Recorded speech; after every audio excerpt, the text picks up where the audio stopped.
Hail to the King Kupo. What? Not long ago, the Mughal Kupo cop visited the Elder's Nest to request an audience with the Elder Seer. He spoke of an imminent threat to our Mughal kind, one which would imperil the entire Twelveswood if left unchecked.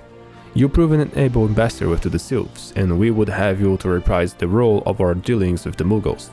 The rest you should hear from Kupo Cop himself. He awaits you within the cell with the Elder Seer at Lotus 10. Alright, so they want me to be an ambassador? Sure. I mean, yeah, I guess it makes sense.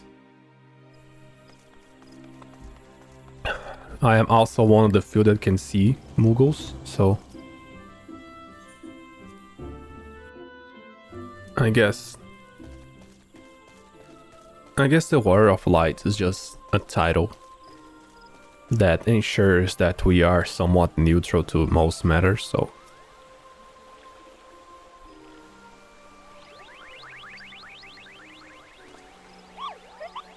please, you have to stop them, but you mustn't kill them. They are not bad Mughals, Kupo. They are just misguided. A gentle, no, a firm thrashing is in order, yes, but no. Calm yourself, Kupo Cop. Can you not see what he has in the faintest idea of what you're talking about? Be quiet in this instant. Pray forgive his witless outburst, sister. Most grateful I am to you that you have come, you say, and upon such notice, truly, Gridonia could not wish for a more stalwart ally. But you are doubtless eager to know therefore wherefore we summoned you. Our friend Kupo Cop was brought us news of the most unsettling development. It would seem that good King Mughal Mog 7 has returned to Eorzea. A curious thing to hear, I know. Truth to tell, I myself cannot say for sure if he is a genuine figure from history or some manifestation of Mughal mythology. Kupo here would have me believe the former.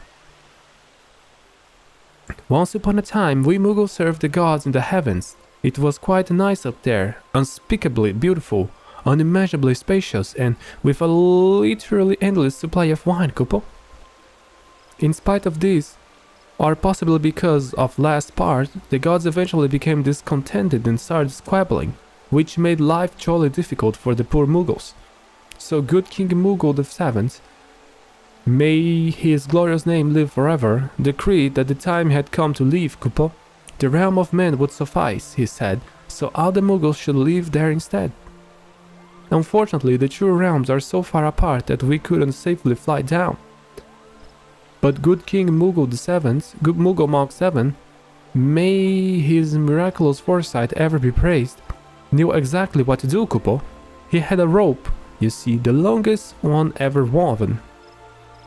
This he nobly held while his subjects climbed all the way down to the world below. And that is how we Mughals came to this land, Kupo. All of us except good King Mughal VII. May his courageous sacrifice never be forgotten. He alone would remain in the heavens so that the Mughal kind might at last know peace. Except that he has not remained in the heavens, from what I understand. That being your reason for contacting us, yes? I'll bet he tied the rope or something. God, good thinking. Remind me again what the problem was with him returning to Eorzea.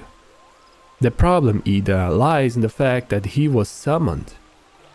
It is our belief that good King Mughal Mog 7 is a myth made manifest via means akin to those employed by the beast tribes in the summoning of their gods.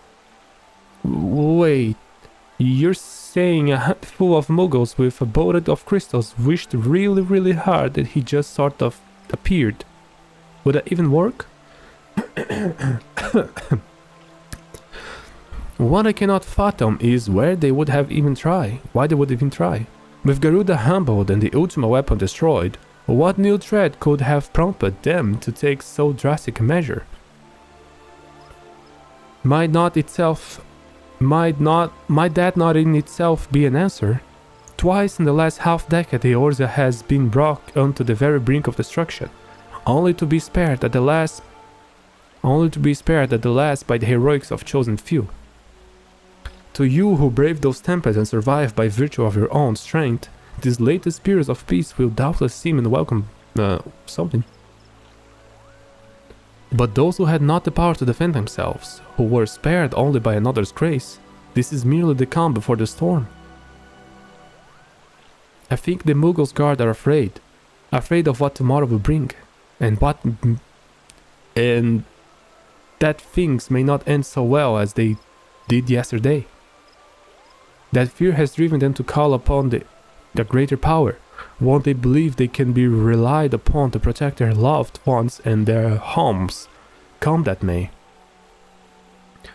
I assure you, the Mughals' guard only want to protect the forest from outsiders, but ever since the return of good King Mughal Mog VII, may his boundless grace fill our hearts with love, they've started to get a little carried away, Kupo. Verging on a lot, in fact. Like the Sylphs of some Ramu, you mean?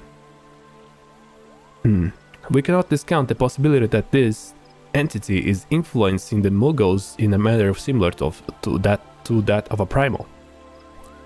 We share the same concern.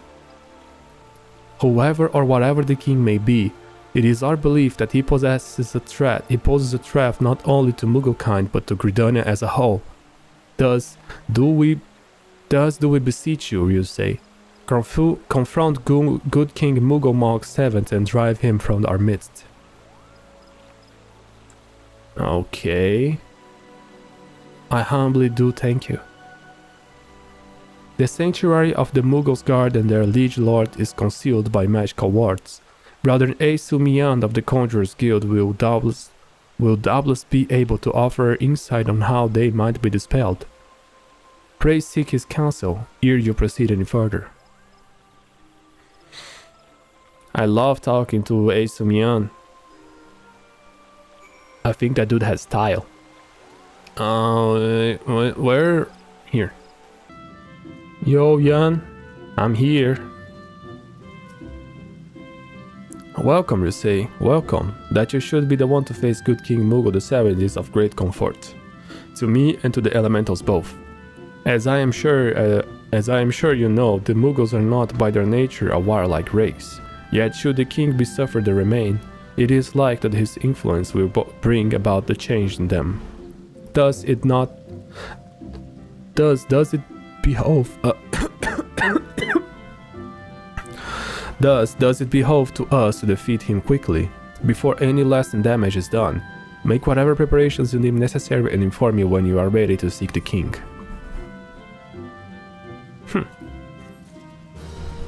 We will do so, and we'll be ready. Ta-da!